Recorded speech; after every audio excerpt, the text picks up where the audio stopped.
Welcome to Fierce Fabulous Fridays. Today we have Carla Itzkowich. She is the owner of International Contact, and we are going to be talking about the opportunity for translation and, more importantly, transcreation as a service for a print shop. Before that, I just want to remind everybody that girlswhoprint.net is where you can find all the information about our upcoming Fierce Fabulous Friday events, as well as replays to any of the programs that you have missed. We have started to formulate our June schedule.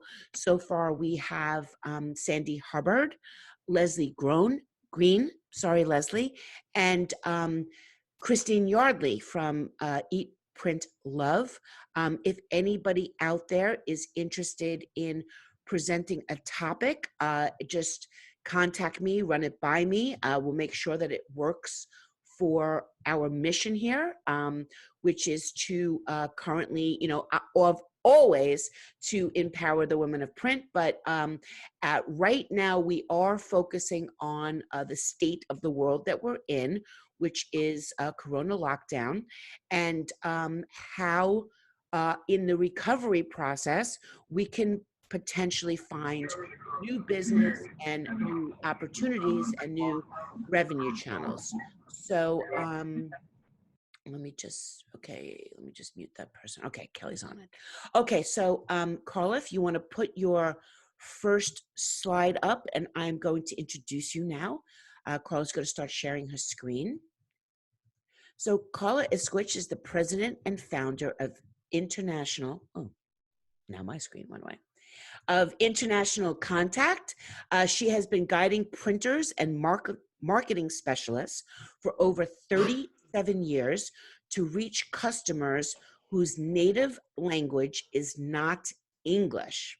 Born and raised in Mexico, educated in California with a degree from UC Berkeley, Carla is fully bicultural as well as multilingual and clearly understands the intricacies of communicating with clients who may speak English yet prefer to make purchasing decisions based on information provided in their native language, which is really important to keep in mind about how people want to make decisions. You can learn all about Carla and her services at intlcontact.com. But for right now, everybody, please welcome Carla Itzkowich. Hola, Carla, ¿cómo está? Hola, Débora. Buenos días. Iba yo a hablarte solo en español para que todos sientan cómo se siente que no entendiste nada. Gracias. How did that feel, everybody? You can't understand a word I said, huh? Good morning. I'm Carla Itzkowich. I'm the president of International Contact, and I'm very pleased to be here and want to give a big hand to Deborah for getting this seminar together. It's been really interesting, and I'm delighted to be a part of it. Oh, I have to click over here. I haven't done a presentation on Zoom before, so it's a new experience. But before we start, I'd like to do a little bit of polling for the people who are here. Thank you so much again for joining us, and tailor the presentation a bit today. So I'd like to know if you have done translation projects before, and if you have, how many languages have you done them into? And I have actually posted the question in the chat box. So if people have, you can just answer there. And Carla, I believe you can see that, yes? That's what I was wondering, is where can I see that? Because I have the presentation and the slides and everything. Hold on, let me find it while people answer. And yeah, just scroll to the bottom and it says chat. But I can let you know that somebody has said that they've managed translation projects for more than 15 years, 15 languages. Yeah. Awesome. Okay, great. So we have an experienced person. All right. Anybody else? Ooh, for bows, no less. All right. So how about, does anybody have any idea how many billions of dollars are spent in translation services in the US or worldwide? Does anybody know how big the localization industry is? Anybody want to guess? 5 billion, we have a guess. Who else? Anybody else?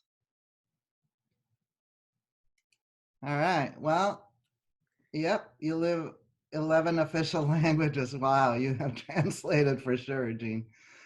So here's the answer. The market size of the global language services industry worldwide is expected to be 56 million this year. This graph was done pre-COVID, but in the US, it's 24 billion.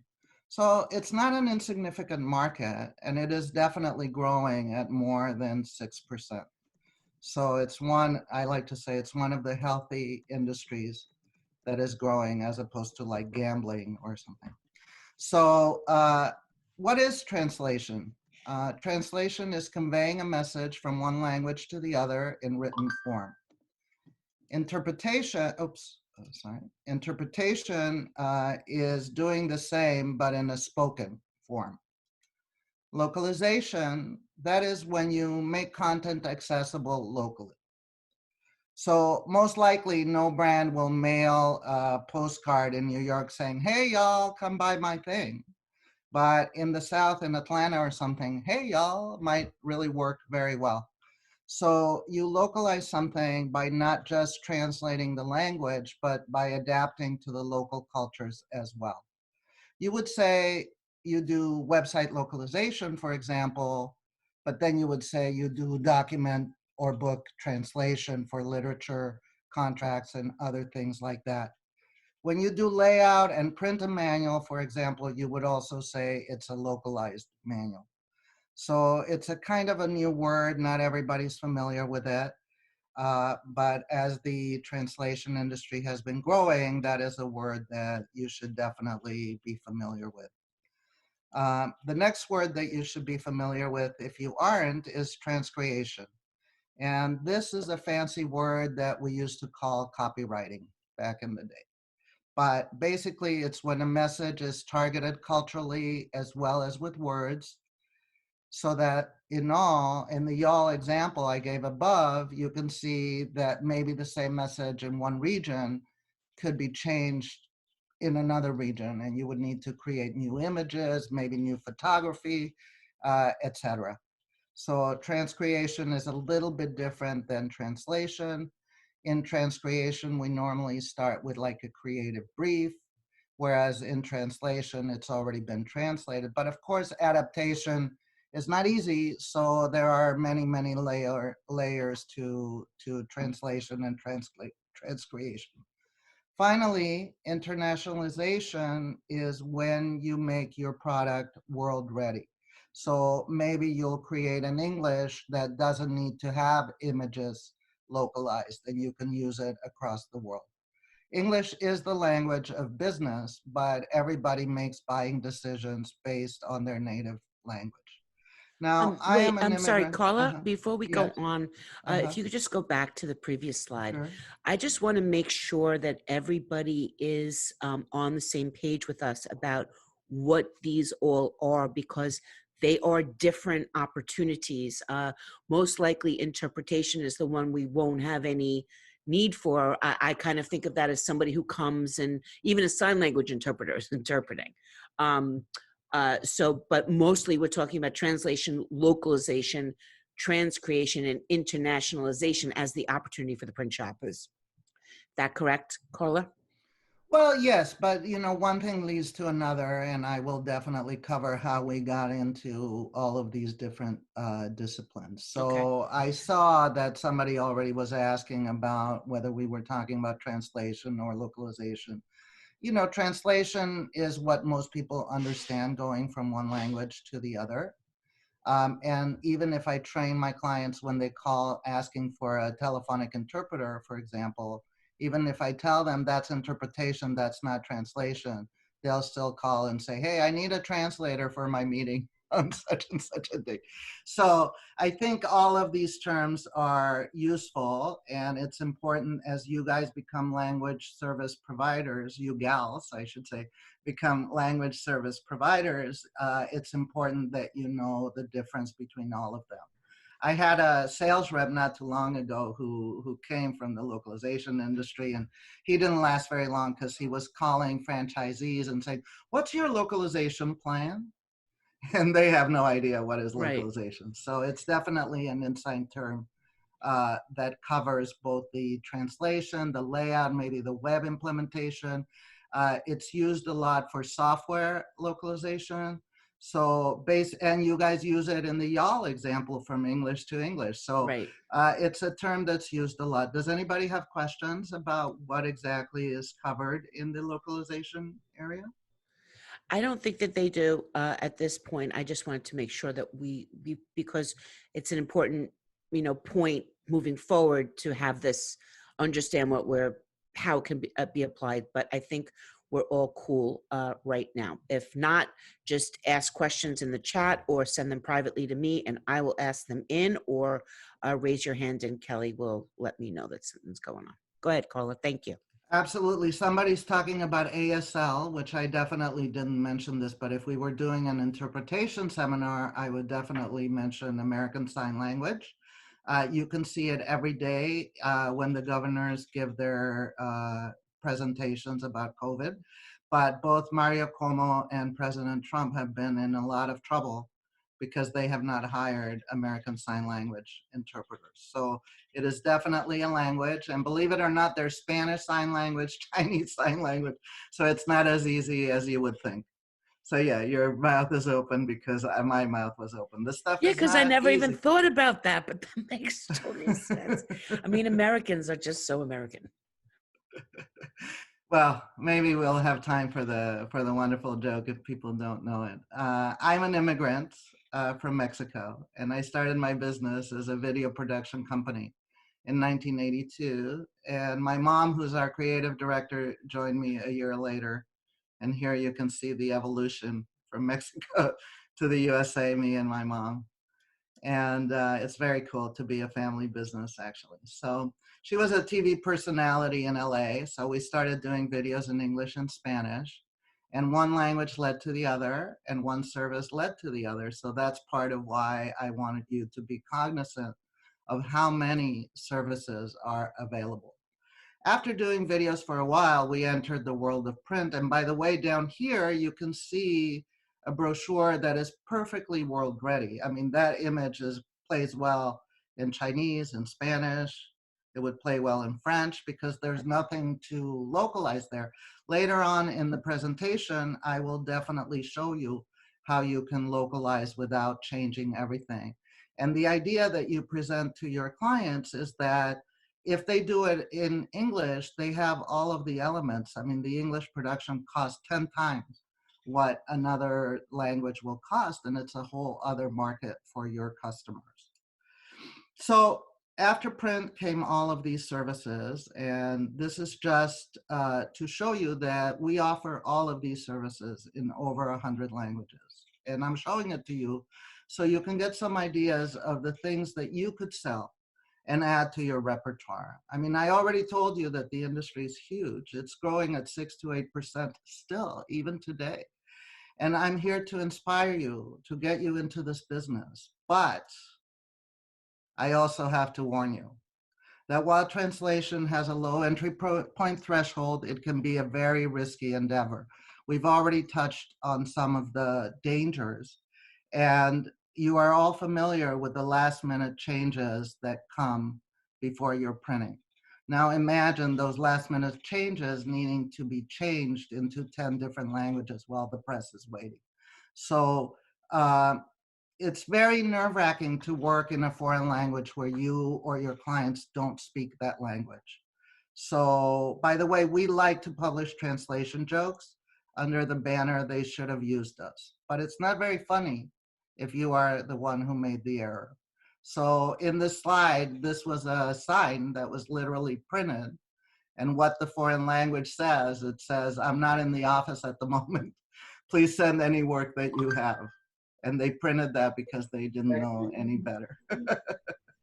There are many examples like this. When I first started, I can tell you a quick little story that Pacific Bell, this dates me of how long I've been in business, but they published the very first Korean phone book that had little Korean headings. They didn't have Korean ads, but they had little Korean headings in the yellow pages. And they printed 900,000 books before I got involved, and they stripped in all the Korean upside down. So, of course, this was like 30 years ago. So if you guys want jokes and stories, I have jokes and stories. Fortunately, not too many that we made, so that's why we're still in business. And thank God we've never had to employ our errors and omissions policy. But Carla, we have kind of a question slash comment, and you can decide if now's the point to answer it, or if we will get to it later on. But basically, it was after things are translated or transcreated in, let's say, America in another language, and then it's sent to that country or sent to that area where those people are native speakers.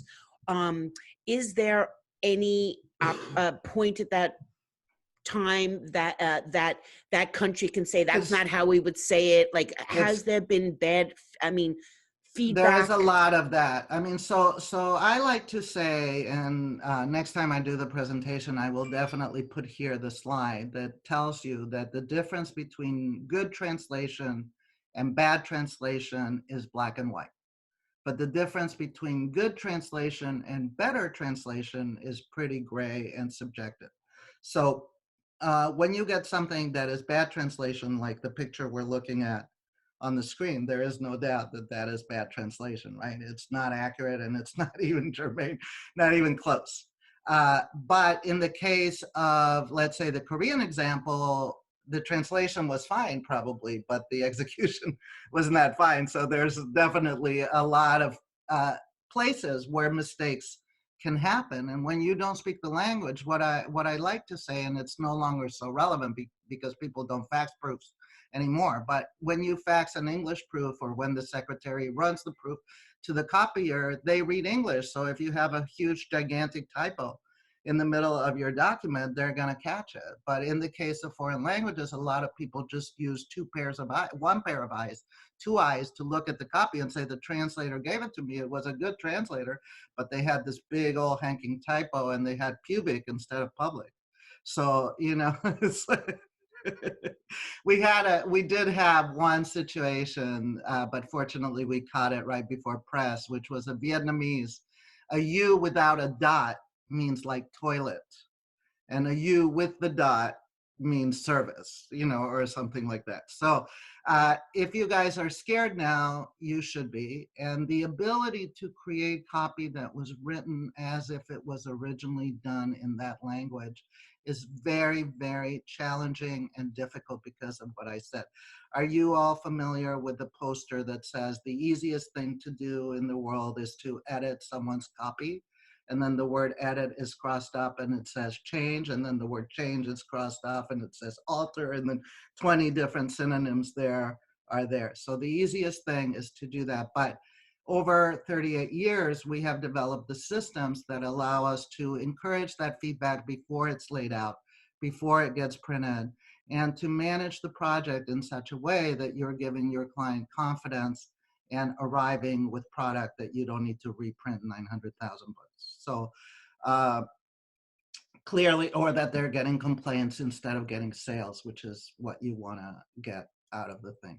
So it's a good moment and a great question to introduce Google Translate. Any of you who have tried to play with it have enjoyed it, and at the end of the webinar today, I'm going to give you a little present. If you haven't heard the Frozen song as it has been transformed through what we call back translation, we will share with you the link and you will go see it. And in that process, the Frozen song went from let it go to give up, which it's actually pretty close. Let it go to give up is pretty close.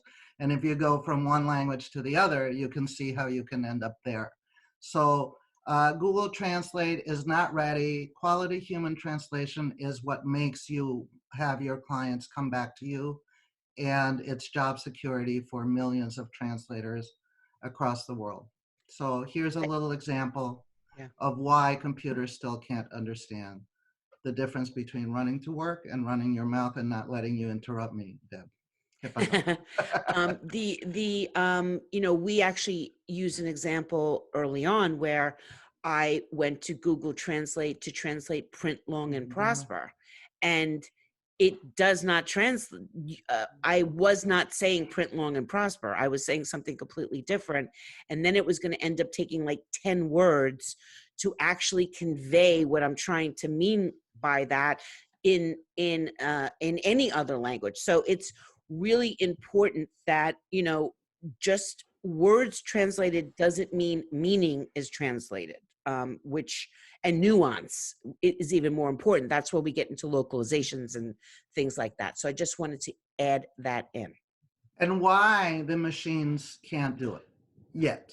I mean, it's possible in about 10 or 15 years they'll be able to do it. But right now there is a place, and I will talk a little bit about machine translation in a minute. But in terms of most of the stuff that you guys will be doing, which is marketing, it's probably not ready for you to do marketing. So it is definitely areas that if you get into this business the way that I'm recommending that you do, you want to stay out of that because um, I have dealt with a lot of bad examples like the ones that I told you in my 38 years of experience.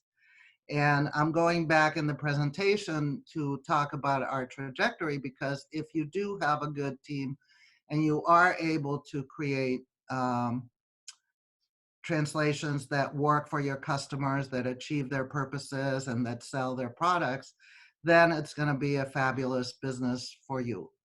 And you can actually add a lot more than one service, as we have been talking about.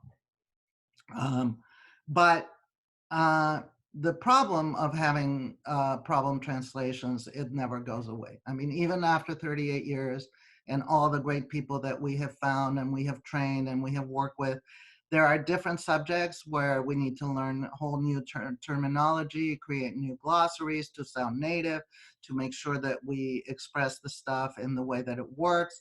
There's a huge problem of literacy level. The target audiences, especially in the US, a lot of times have a lower literacy than what the stuff is written to. And they're always requiring us to write at like a 6th grade level. And that becomes really problematic when you're doing a medical report or a water quality report. So I am not by any stretch of the imagination saying that this stuff is easy, but it's manageable and it can be very profitable. So so please work with human translators. Please vet your partners, and I'll get into it a little bit more a little bit later. Here, I just wanted to mention that in 1994, we got into multimedia. We helped Apple write the Apple Guide to Producing Localized Multimedia. And all of our services have developed organically from people requesting them. So it is a demand area, I guess, is what I'm trying to communicate to you. And the first few lines of this Apple Guide to Producing Localized Multimedia have the following statements, which I think are quaint and cute and might help you visualize what we've been through and stuff that you can go through. So the first couple of lines of this book say, multimedia is a lot more than slides with a voiceover. And I laughed when I wrote this because here I am giving you slides with a voiceover. Well, with a presenter, I guess it's not a voiceover. But you can do a lot. The other thing it says in the very first few paragraphs of this book in 1994 is you can do a lot to minimize your localization costs. And that is very important because as a knowledgeable language service provider, you can talk to your clients about the language industry that has matured, all of the different areas that we've talked to that exist: translation, localization, internationalization, transcreation, interpretation. And then you get into the more mature areas, which are the standards and testing, as well as using the machine translations. I guess it's important at this moment to talk a little bit about machine translation because besides the fact that Google is not ready, there are many engines and they're getting better all the time. And people like Yelp, who are not, yeah, Yelp. Or actually, I was thinking of somebody else. Their name is Expedia. Expedia. What they did is that they're translating reviews. And first of all, there's only so many ways that you could say the restaurant was great or the restaurant was crappy. Second of all, nobody is going to die when you translate that the restaurant was great when it wasn't really all that great. And third of all, they hired human translators to improve their NMT, their neuro machine translation, so that the machine translation and the AI in the machine translation was specifically targeted towards restaurant and venue reviews. And so their translation of the restaurant and venue reviews done by Google Translate, because there are zillions and millions of words in there, and they're not very relevant words, right? But they're important to the shopper, and they can get a pretty good sense of what those say with Google Translate without a lot of problem. But in those cases, it's Google Translate Plus. So don't be fooled that you can just use your Google Translate and make it use. And of course, as I was saying, that machine has been trained to understand everything in the context of travel and leisure and that kind of thing. So machine translation is coming. Machine translation is here. For example, we use something called computer-assisted translation, which doesn't allow the machine to do any translation, but it keeps track of all the duplication and everything, so that when you repurpose and you leverage copy from one brochure to the other, or for example, for Old Republic, we do a bunch of like state brochures, and they're 90% the same, but they have little legal copy. I'm sure you guys are all familiar with that kind of localization that we were talking about before. And so our tools, they help us manage the cost and consistency for those kinds of projects that require it. But the actual engine that translates words from one to another, please watch the Frozen song when we send it to you. So you remember, don't do that. Oh, we just need a word. I can just quickly go to Google Translate and I'll just put that little word here in this layout that's just missing and it's all wrong. So don't do that. But I might have missed something because I went off. Okay, so definitely the industry's growing. There are perils, so find a solid partner. I think that there is about 10,000 translation companies now in the US. And I wanted to tell you that when we started, way back when that I told you, there wasn't even a foreign language category in the PIA directory. Now I think there's 5 or 6 people there. There are 12 colleges, major colleges in the US that are offering degrees in translation, translation project management, localization. I mean, there are many, many degrees available. So that just tells you how big the industry is getting. The big players in this industry are printing companies. They're the $600 million category, a little bit bigger than we are. So, I mean, all of this just to tell you that there is definitely something going on. And what you can, it's a very low threshold entry, as we were saying, because all you need is a good partner who can guide you and who can make sure that what you're doing is not creating more headaches for you. Because otherwise, you're not going to like this business. It is very headache prone. So be careful, caveat enter, but there's lots of good stuff in here. So to wrap up, I'm just gonna hopefully review some of the major points. Not everybody speaks English. The world is very big and most American companies are wanting to export. Even within the United States, 20% of people in the US don't speak English at home. And even if they navigate in English, they buy in their native tongue.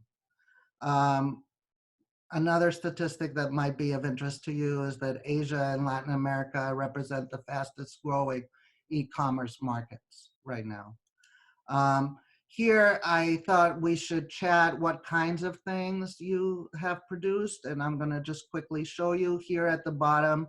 You can see how we localize the images. All the Asians use the same image, but the Hispanic used a different image. Here up above, it's a world-ready image, and I'm actually showing 2 different Chinese here because they're simplified and traditional Chinese. So anytime I'm talking, you will know that I will speak of the complexity of this industry. Websites, of course, there's all kinds of technology for doing web, and I know that a lot of us are also supporting other tools besides printing. And all of that leverage copy is what happens when you have a computer assisted translation. You can put it on the web, you can put it in your brochures, and it doesn't cost you every time. FYI, if anybody's interested, most translation is billed by the word. So once again, I want to tell you that it's complicated. So while you don't need to buy an expensive machine, it's important to have a professional partner. So you don't buy a bunch of headaches, but you can differentiate yourself with your clients. Or as Deborah likes to say, why print it once when you can print it 10 times? Okay, Deborah, I increased that a little bit, but we actually do 27 languages regularly for packaging and manuals for the European Union. So even though that printing might not happen here in the US, some of you may have access to printers overseas. And you can definitely fulfill, you know, the biggest project I did had 51 languages. So with that, I think we can open it up to questions. And here's a little bit of information about us, where you can go see some jokes. And as I said, Deborah will be sharing when we're done a link to the Frozen song that I've been so promoting because I just have so much fun with that. And I give you a party game. It's a lot of fun, especially on Zoom calls. You can do some back translation and have fun with your friends.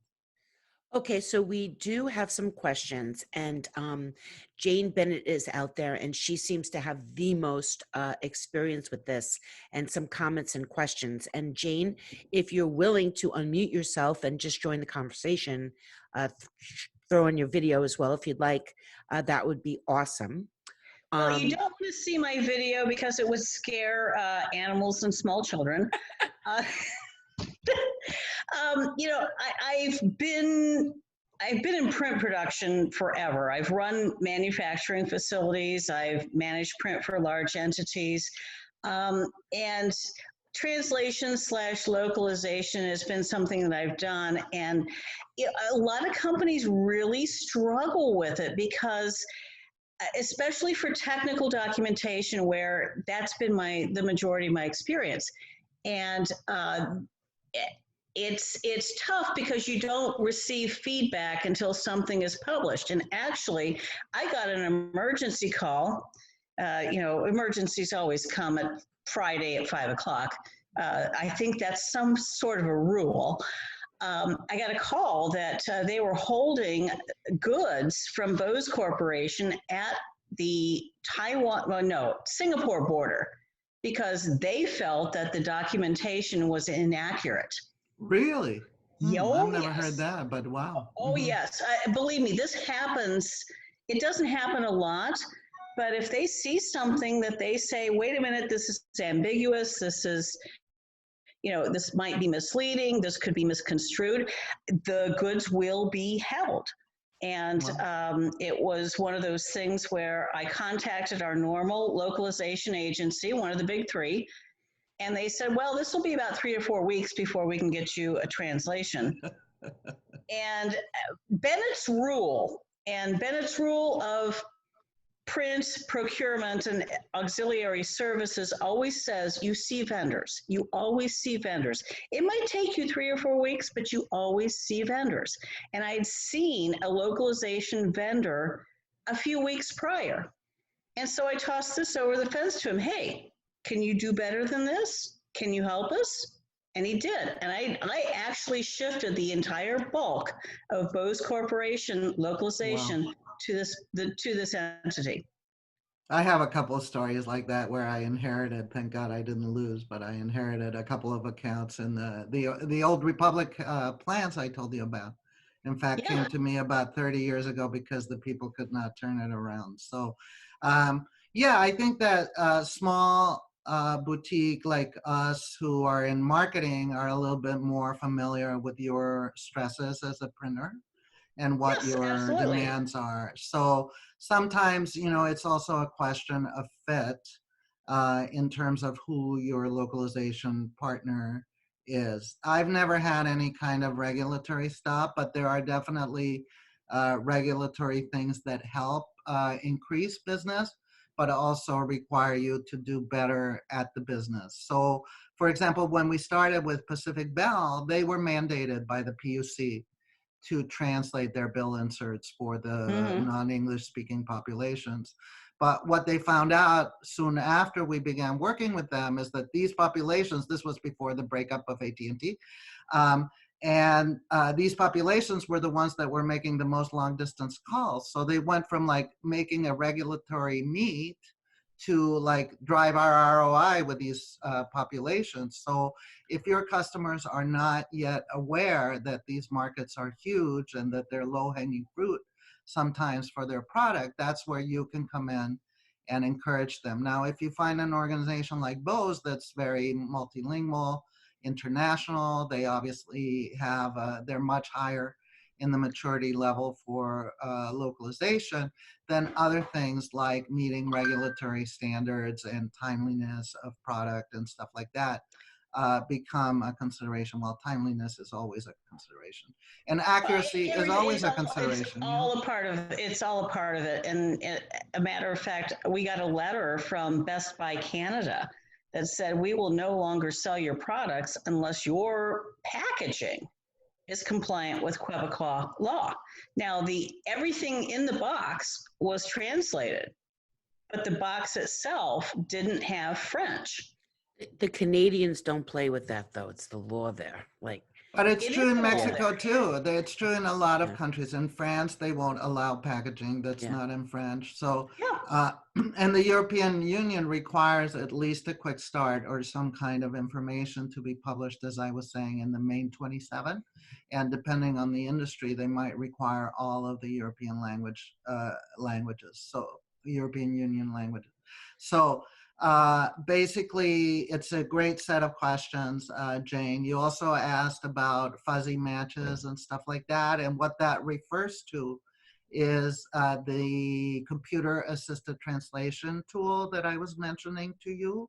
It has the capacity to parse your copy and compare it against the database so that if you already translated a phrase, it will produce it for you. And if you already translated that exact phrase in that exact context, it's called the 102 match.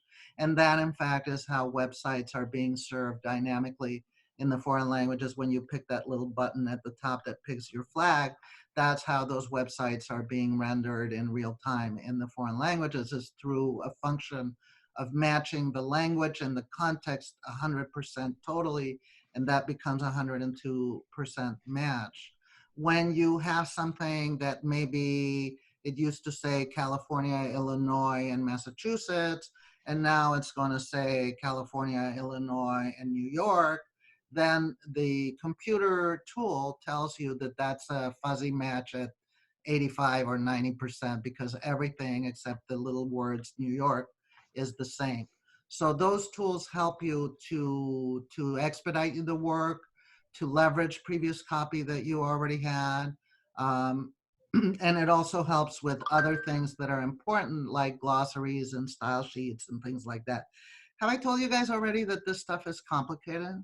So It is, but let's if you want, hold on, if you want, and let me just finish this, Deborah, sorry. If you guys want to learn the details of what we're talking about and how to produce localized multimedia and printing, I'd be more than happy to come back if this was of use to you, to come back and go into the weeds of exactly what all that stuff means. Because I had some slides in here about that, but Deb said the first step is Yeah. to talk about the opportunity and how you guys can easily Right. incorporate this into your repertoire. And it's completely obvious that Jane has been immersed in this. So, she's definitely, the conversation you guys are having now is definitely like a 102 conversation. I want to bring this back down to 101 right now and just say things like this. anybody out there are producing any social distancing graphics, how many languages are you producing them in? If only one, you're leaving money on the table. It's worth an investment to contact someone like Carla and say, okay, here are the 5 different things that we're offering as far as social distancing graphics. Can you please translate this into these are the languages that are in my community? And then you have the text so you can actually go to those stores, go to those restaurants and say, we have graphics for you and your customers. And to your point before, Carla, you have sophisticated software that saves the translations, but now you guys know that you have the Spanish version of that should you need it for something else, and you can keep repurposing it until you move on to another execution. Then you have to listen to what Carla said, and you cannot just apply what you had previously into a new execution. You have to make sure that the context is still remaining. We're open, takeaway delivery might be something different in a Thai than it is in another language that would be that I can't think of right now. Okay, Korean. I'll just say Korean. Although I didn't want to say two Asian languages, but I think you know what I mean. Can Fatima wants to know? I'm assuming she is asking about America, but in general, do you know which language conversion is most and least common? Absolutely. And I think it's great that we talk a lot about America because I think most of you and your customers work here, and maybe you're not working with the people like Bose and people like that that exporting. But when Obama was here, he had an exporting initiative and a lot of small business support for exporting. So there are a lot of businesses who are exporting into the growth markets. However, in the United States, the Hispanic population, Spanish-speaking population, is a huge population, and our number one language, bar none, is Spanish. Both for domestic use, we're the translator of record for Sprint, now soon to be T-Mobile, and they definitely translate almost everything, all their websites, all their banner ads, all their flyers, all their leaflets, all their store sites, all their point of sale materials. Everything is being translated. In fact, Sprint has, they're at the top of the maturity model. They have 7 Spanish agencies. We coordinate all those agencies. They've created a language council where we discuss terminology for them and streamline it across all of their functions, because if they start having signs and materials in Spanish, they need to have Spanish reps, they need to have execution in these languages.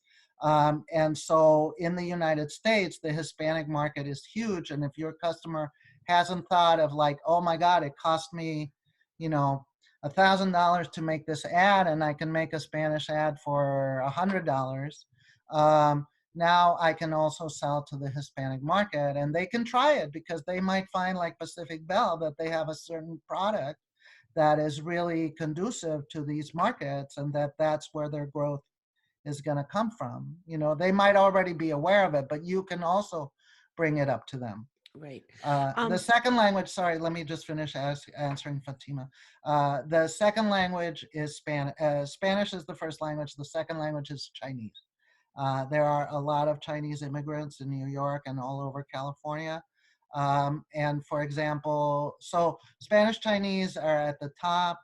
After that, for the United States, is between Vietnamese and Tagalog and Korean. So those are the 5 top languages for the health plans. The health plans, they all have to serve their customers.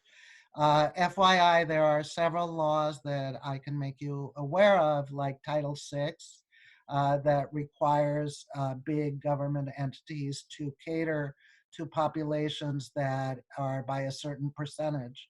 Right now it's census time, so it's very important that everybody gets counted, and we have done, I think, 7 different census campaigns into 12 languages, including, for example, in Minnesota, they have huge Hmong populations, and just all kinds of different languages, all the way down to like French Creole that they like to use over in Louisiana. I don't believe you have any more slides, so if you can actually stop sharing your screen, please. Okay, great. I'd like to, at this point, just open it up for a conversation.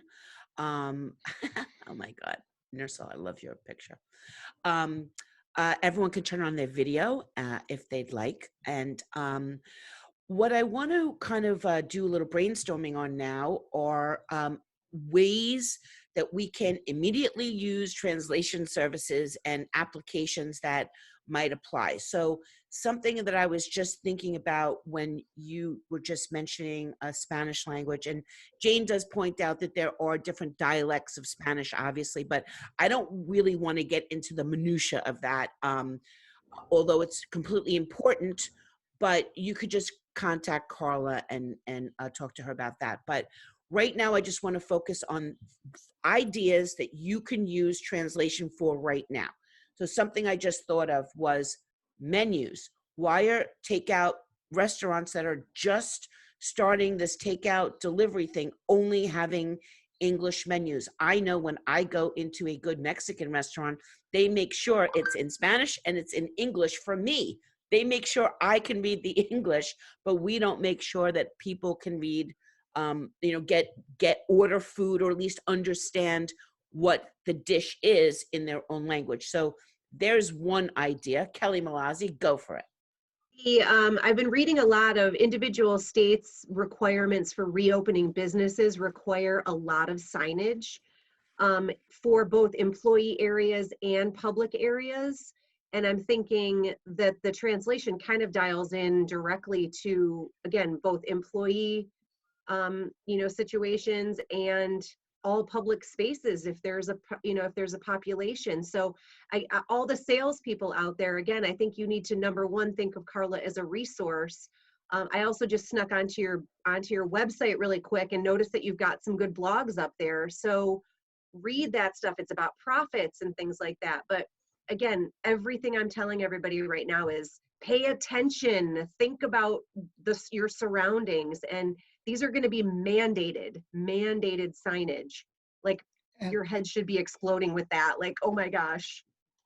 and the thing is that if you tell your customer, hey, did you know that that sign also has to have Spanish? They're going to go like, wow, what a valuable resource I have that keeps me Totally. on the straight path. So you definitely want to keep touch with that kind of regulation. And there's a lot of regulation that would apply. So depending on your markets, we can definitely think about that. Menus are a great idea, and we do them not that often because a lot of times they require like calligraphy and stuff, and a lot of the restaurants are kind of low budget, so they don't think about it like the Chinese restaurant. They translate their own menu, and I have a lot of jokes that have some serious mistranslations on the food items that we can have fun with. But if you print menus, you can definitely make that available, especially if you're working with franchises and chains and stuff like that.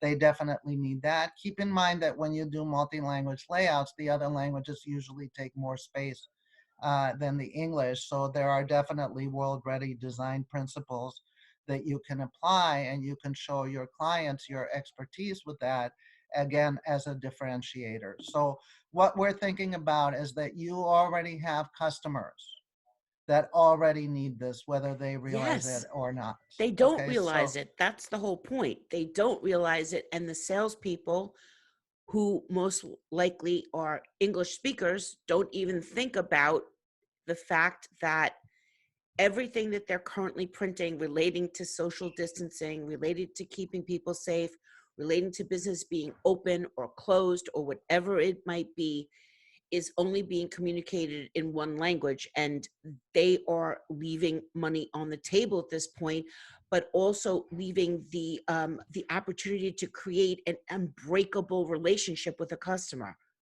You And bet, Deb. You are absolutely spot on with that.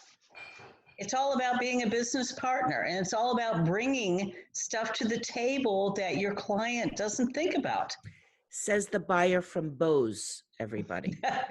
So, And no, but excuse me, that has weight, a lot, that should have a lot of weight with every single person on this call, because you could have sold that to Jane. Kelly?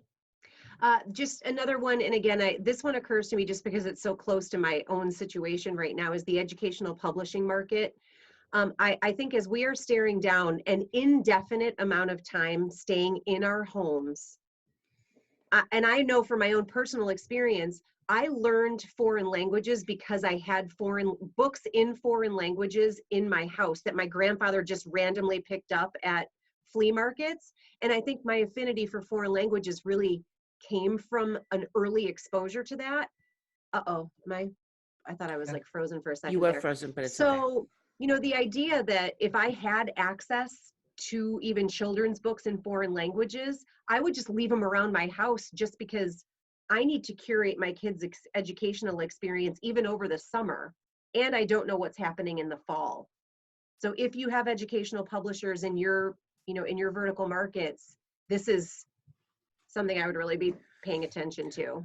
There's also, you know, in the Deborah Korn crazy idea vein here, right? So let's say that you are working with, or you know somebody in your family or in your connections that is a children's book author, for example. And you can, if you're a crafty printer, you can create some augmented reality bridges to, or some QR code thing, and you tell the story in English, and then you click on the little thing and it translates into Spanish, or it tells you it in Spanish, or it tells you it in another language. And the little kids absorb that like a sponge. I will never forget, my little like 7-year-old niece walked up to me and said, "Ni hao, Deborah." "Ni hao, Aunt Deborah." I was like, how is she speaking Chinese? And they were teaching it in like her first grade class or something. And then my nephew came up to me and pointed up to the sky. I mean, in a little, you know, that little cute little kid voice, and said, "Australia." I was like, how does the kid know star in Dora, Spanish? he knows it from Dora Dora. the freaking Explorer. And Ni Hao Kai Lan was how they learned Chinese, because there was a whole TV series that was Okay. speaking Well, Chinese. whatever it might be, they happen to have learned it in school, but yes, Dora was teaching my nieces and nephews Spanish. And that's the whole thing. Like, it's a way to say, we have a family activity for you that's also educational. Again, crazy idea factor, but maybe there's a way you can apply that to something that you're currently printing, or someone you know, or another idea on how to create another level of profit generation I think for it you. all goes back to asking the question, because I don't think always the client understands, because especially here in America, we tend to be very tunnel visioned. We don't think about other cultures, other languages, other peoples that we Even serve. though they're literally down the block, which is the craziest thing. Don't think about that, because we kind of live in our little white bread world. And so asking the question, should we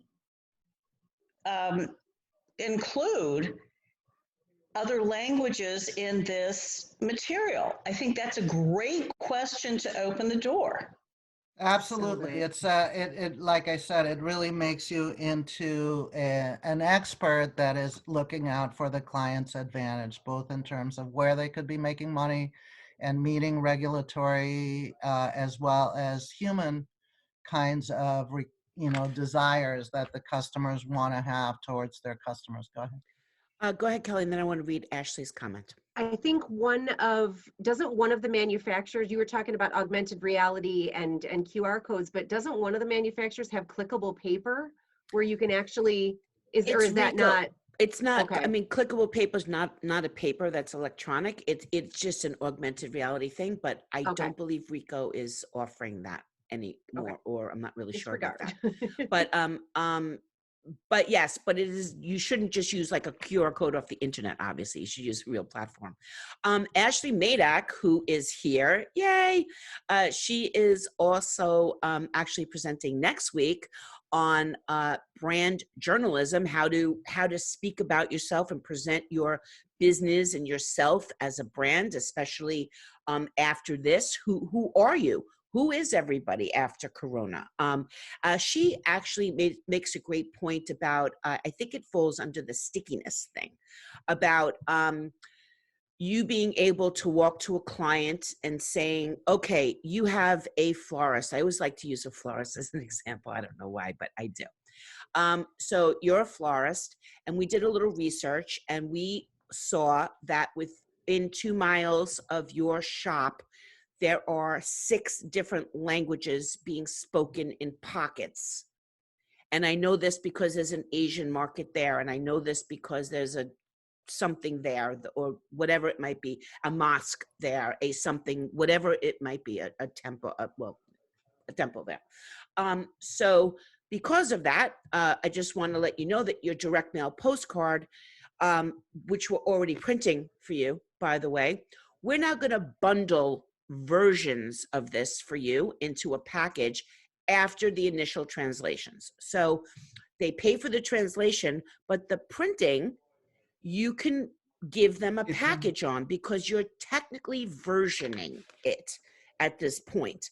And if you have set it up in a templated situation, you can do less human touches, more optimized advantage, and make money off of that, while actually helping that client more, because you're opening up the channels to them. Now, here's a crazy question, Carla.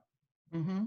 I send out, I'm a business, and I realize that within a mile of me is a gigantic Thai community.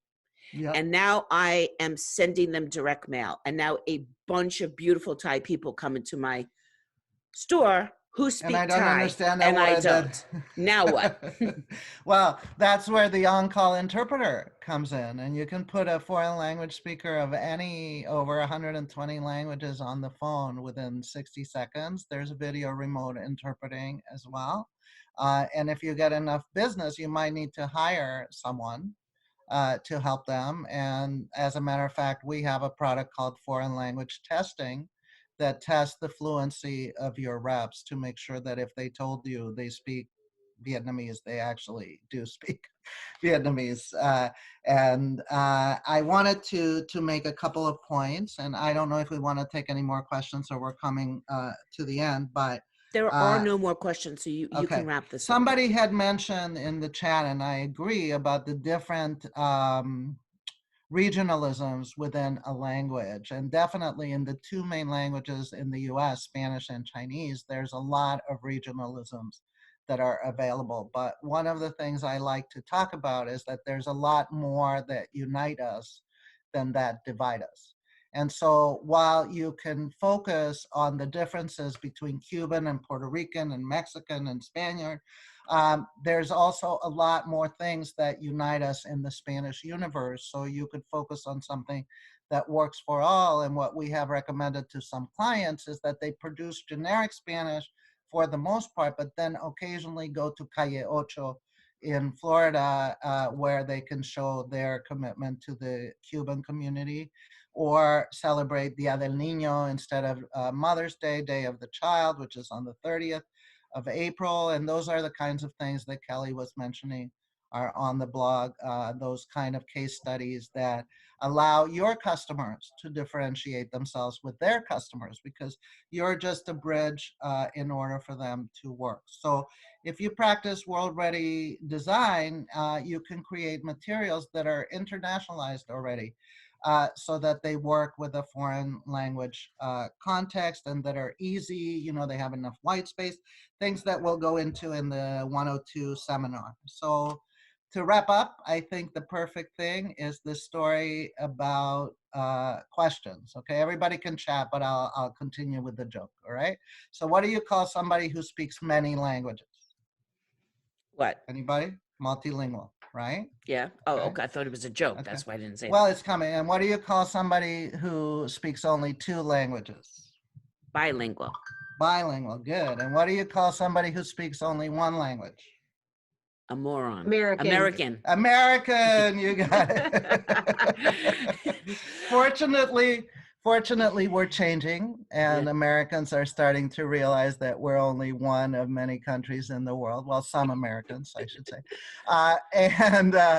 and so they want to participate in the world. And like Kelly, they want to learn languages all the way from they're a kid. There is evidence, by the way, that before 5 years old, you have the neuronal pathways to absorb more languages. So the subject of languages is fantastic. I love it. I welcome you guys to it. I'm available for any questions and development ideas. What we didn't talk about in the brainstorming session are forms. There are bilingual forms. There's all kinds of forms that are getting printed in multiple languages as well. I mentioned the evidences of coverage for the health plans. I mentioned formularies for, I haven't mentioned, but I will mention formularies for the health plans. You know, everything that you print probably should be printed in a foreign language because 20% of people in the US don't speak English at home. Right. And they like to make purchasing decisions in their own language. I know I do. Well, Thank you. purchasing is emotional, right? Yes, So totally. where you feel the emotion is with your native language, Right. for sure. If you have been transcreated properly so that you can feel the emotion is the bigger point there. Well, thank you everybody so much. I hope you found this interesting. This is definitely a lane that is not crowded at all at the moment. So it is an open door opportunity for you to be first in your area to start producing these socially distancing graphics and things like that for immediately right now. Just get a Word, Microsoft Word document. It's not that much words on these things, you know, stand 6 feet back, whatever it might be, and find out, look at your neighborhood and see who is out there and see how you can help those people stay as safe and as distant as everybody else and corner the market on that, being the service provider for that community as well as and ask the question. That's where I think the value really comes in. You're sitting down with somebody, they want to buy floor graphics, you ask the question, does this need to be localized for Right. your market? Yeah. Use translated in that case because they don't know localized. Yeah, they don't know. They're But, saying, okay, do you have Spanish customers or Right. something like that? So Okay, but I'm importantly, gonna wrap this up now. yeah, but so, before you do, super important, just hang a web page, open a web page and say you do this. So all you have to do to start doing this is find a partner and then say, I do this. that is a very important point on your website. We can do this in multiple languages. A very good point. Thank you everybody so much. Don't forget to visit girlswhoprint.net to find out about our upcoming events and to watch replays of the webinar. And really appreciate everybody's time today. Stay home, stay healthy, and stay prosperous in multiple languages. Thanks everybody. Felicidades, gracias, adiós. Adios.